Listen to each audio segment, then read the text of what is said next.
Archaeologists help us understand the Bible by digging away at the different sites in the Holy Land. For example, they've recently excavated the town of Magdala, it's a center of the fishing industry on the Sea of Galilee in Jesus' time. That's where Mary Magdalene came from. The excavations there indicate that the fishermen on the Sea of Galilee, like Peter and Andrew and James and John, were not necessarily poor and ignorant. This was a prosperous town. There were smart people there who made a good living on the sea. They knew their way around that part of the world. Probably Mary Magdalene, the gospel says she was a wealthy woman, got rich from the fishing industry at Magdala, which leads us to wonder, did Jesus choose those fishermen and the tax collector Matthew because they'd be good guides to the places where he wanted to visit? They knew their way around on the sea and on the roads in that part of the world.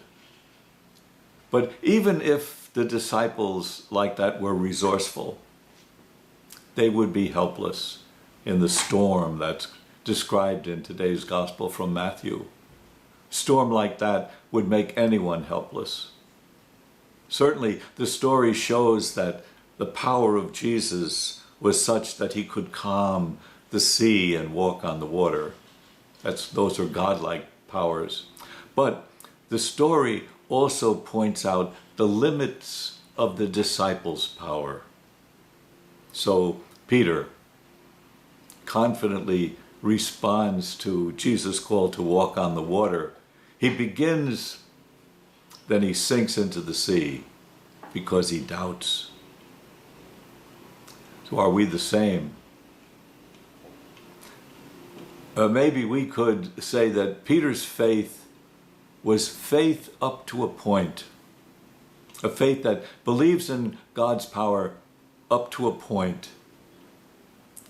It believes that God could work in us up to a point. It's a faith we can see often enough in good people, confident, faithful people.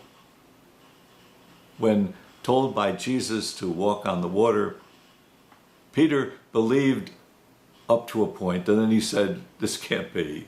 It's not possible. Beyond his power and mine to do. And then in fear and doubt, he begins to sink. And that's what can happen to us too, can it? We can believe up to a point, then we doubt. We can be swept up in the great storms of life, as overwhelming as those storms at sea, wars and terrorism and global warming, all of that. We can throw up our hands as if they were all beyond God's power and ours.